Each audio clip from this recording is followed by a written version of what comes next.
Welcome in, guys, and I am back.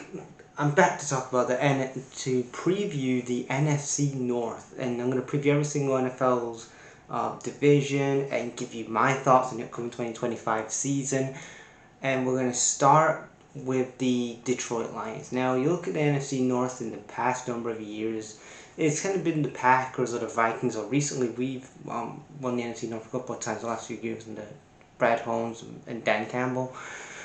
But you look at the NFC North this year, and this has probably been the most exciting it's been in 20-something years, maybe probably longer, I don't know, 20 years maybe, because again, all four teams have a potential chance of winning. You've got some good head coaches in the NFC North. You've got Ben Johnson, who again is the unproven out of the other three, but Dan Campbell's been great with us the last couple of years, building up the Lions the last number of years. You're looking at LaFleur and Jordan Love and what they've been building in Green Bay. And then you look at Kevin McConnell. I know last year he didn't have J.J. McCarthy because he was injured, but he did well last year with Sam Darnold. I think really surprised a lot of people. But yeah, let's get into it. First, I'm going to cover the Lions.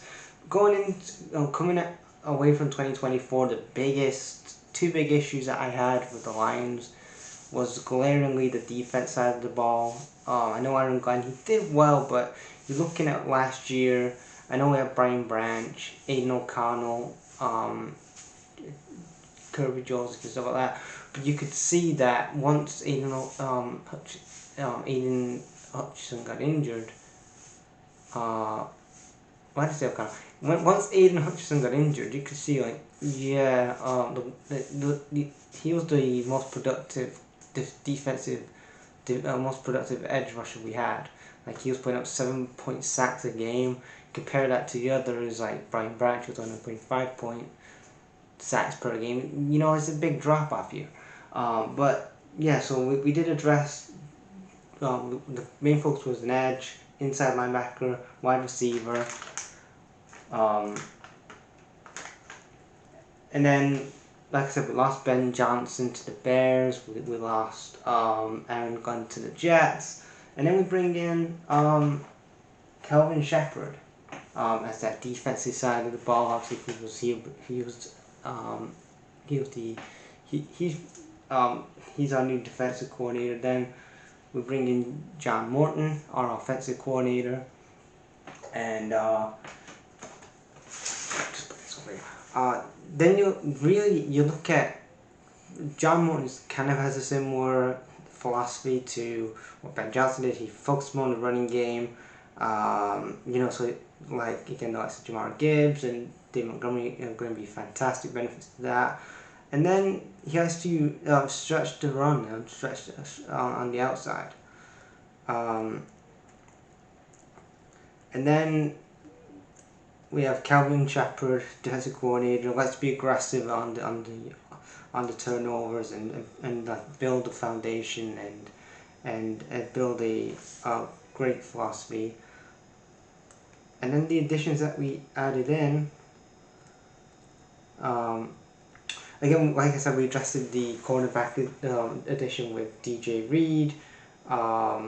We got Ray Lopez as defensive tackle.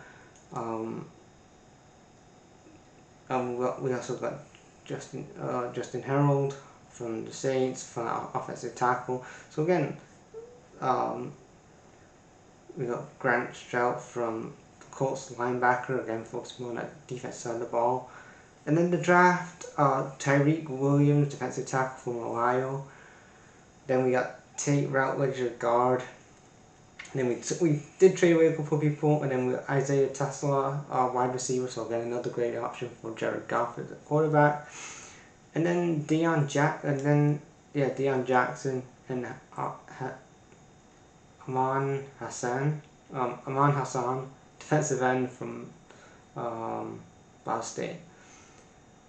Now again, last year we finished 15-2 last year, losing in the divisional round to the Commanders 31-45. So again, this year we have to at least appear at a Super Bowl this year. That has to be the goal. Going into the season though, we're on the road to the Packers on Sunday. Then we have Bears football, baby. Then we have the Browns. We have the Bengals, the Chiefs. Then we have a bye week at week 8. Then we go after week 9 to week 18. We have the Vikings again, Commanders, Super Bowl champions Eagles, the Giants, Packers, Cowboys, Ravens, Steelers, Vikings again, and then we have Bears football. So yeah, my predictions for the Lions this year, we've got to appear at the Super Bowl, man. Then we go on to team I just mentioned, Bears football, baby. So the Bears again, they needed 4 new starters in the offensive line. Last year it was just a total mess. You had Matt Eberflus as the head coach, didn't know what he was doing. He was like, oh, what the fuck am I doing? Then you got the Wizard Waldron and Luke Getsy and all these other guys coming in. It's like, it was a total mess. So you come into this year, again, they finished the 2024 season 5-12. And actually, they fired fucking Eberflus midway through the season. First time they've ever done that. They fired a head coach. So they hired Ben Johnson as a new head coach, which is, again, that's what they need to develop the young quarterback in Caleb Williams. Then they have a defensive coordinator, Dennis Allen. He was former head coach at the Saints last season. And Declan Doyle, who's the new offensive coordinator, did work with Russell Wilson for a bit at Denver. So let's see what he can do with a young quarterback. Then looking at the additions that they added, Joey Theroux, guard. Again, you need somebody on that offensive line to protect your quarterback. Joanna Jackson, former Lion, he played for us for a while. They signed him. Mike Biskler from Seattle. Sean Wade, quarterback. McLeod, quarterback. They got McLeod and Wade as cornerbacks. Drew Daltman from the Falcons as a center. So again, I really like their approach here from Ryan Poles. Obviously, he's got to be on the hot seat this year if he doesn't get it right. Again, he's been offered a new contract, but you know, if he doesn't get it right, you've got to fucking fire him. Because again, this is his quarterback now. You know, before with Justin Fields, you can get away with it. You can't know. This is his head coach and his second head coach are going through under Poles, and this is his head quarterback. So going into the draft, again, like I said, tight end. Sorry, guys. Colson Loveland, I think it's a good addition, especially as a tight end. It's a bit overrated in my opinion, but again, it's a weapon you need. You just have him by his number. Luther Burden III, wide receiver from Missouri. I think, again, I've sung his praise before on the channel. I like him. I've scouted him, as you guys know. And then offensive tackle, Ozzo Trapapino, offensive tackle from Boston College. We'll get more additions on that offensive tackle. Then you're looking at Zach Frazier, cornerback. Ruben Ippolite II, linebacker from Maryland. And then a couple of trades away to the skid marks from Seattle and the Dolphins. And then they draft offensive tackle Luke Newman from Michigan. And then Kyle Moreau from Syracuse. Then the schedule, again, why? I say this every year, I don't know why. But again, we've got Bears football. We have Bears football on prime time. Opening game 1. Bears on prime time against the Vikings. Then they're on the road to the Lions. Then they have the Cowboys. Then they're on the road to the Raiders. Then they're on the road to the Commanders. They have a bye week on week 5. Then they're at the Saints. Then they have road games at the Ravens, the Bengals, and the Vikings. And a road game against the Super Bowl champions, the Eagles. A road game against the Cheeseheads. They have the skid marks at home, Packers, and then they're on the road week 17 against the 49ers, and then they're home to us, the Lions, on the last weekend, week 18.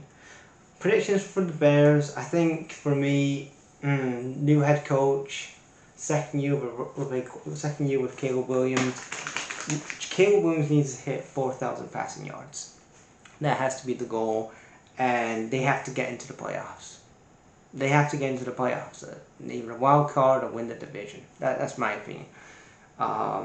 See what you especially with Caleb Williams in year 2 now. We need some progression now. You've got some weapons around him. Are they the right weapons around him?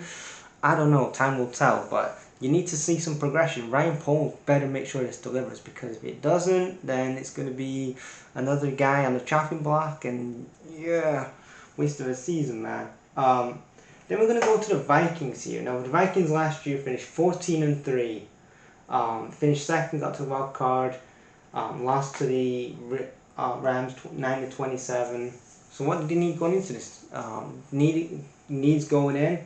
They needed a safety, a cornerback, a defensive line, an inside linebacker, a running back, edge, wide receiver, offensive tackle, and maybe a quarterback at backup if you want to. The additions that they added in: Jonathan Allen, defensive end from the Commanders. They also added Will Fries, guard, so again, that's why I do like some beefing up that offensive line. Defensive tackle, Javon Graves from the 49ers. Isaiah Rodgers from the Eagles, so again, that you're addressing that defensive side of the ball, which is definitely needed.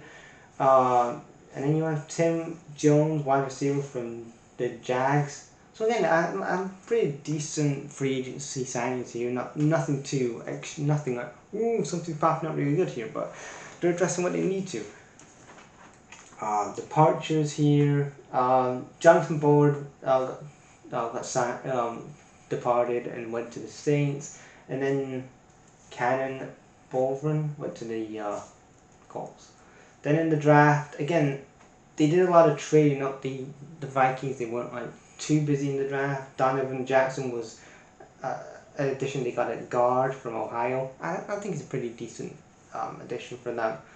Ty Felton, wide receiver, again, what I like is another weapon. I know you have guys like Justin Jefferson and you know, guys like Justin Jefferson, guys like that, but you bringing in Ty Fenton here from Maryland, I think that's a good addition. Then they trade away a couple picks to like the Dolphins, 49ers, shit like that. Then they got Kobe King, linebacker from Penn State. I think he's going to be a great addition to the defense side of the ball for the Vikings here. And then Gavin Brathwaite from Pittsburgh, tight end. Again, he may play, I don't know about that. But like I said, Minnesota, the Vikings start with Bears football week 1. Then they got the Falcons week 2. Then we go into like weeks 3 to 5. They have the Bengals. They have 2 road games against the skid marks and Steelers. You know, can we think about the Vikings fans for a minute? They've got to travel to Cleveland. By week 6, they're back on week 7, and they have a home game against the Eagles, Chargers. They're on the road to the Chargers, road to the Lions. They have they're home to the Ravens, the Bears football. They have the Packers on the road, Seahawks on the road, and then they have the Commanders week 14. 2 road games on week 15 and 16 against those damn Cowboys. Yeehaw! I haven't seen the documentary yet, guys, of the Cowboys. I may watch it tonight. I've got into watching Seinfeld lately, but I do want to watch the Cowboys Netflix documentary. Anyway, back to what I was saying. So yeah, Cowboys at home week 15, week 16. They have Giants, and they have the Lions at home on the 17th. So yeah, my predictions for the Vikings this year. I mean, they have JJ McCarthy back. I know he was injured in his rookie year. For me, I'm gonna say maybe they finish. I'm gonna say they finish 3rd this year. I don't know. I'm thinking the Bears may have something, and I'm interested in what happens with Ben Johnson and Cowboys, but maybe they're gonna make a 12-2 maybe this year. I don't know, like a 12-2 team in my opinion.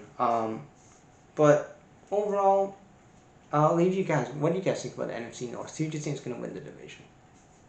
Leave you guys thoughts in the comments. I'll be back. probably at the weekend to talk about the AFC North.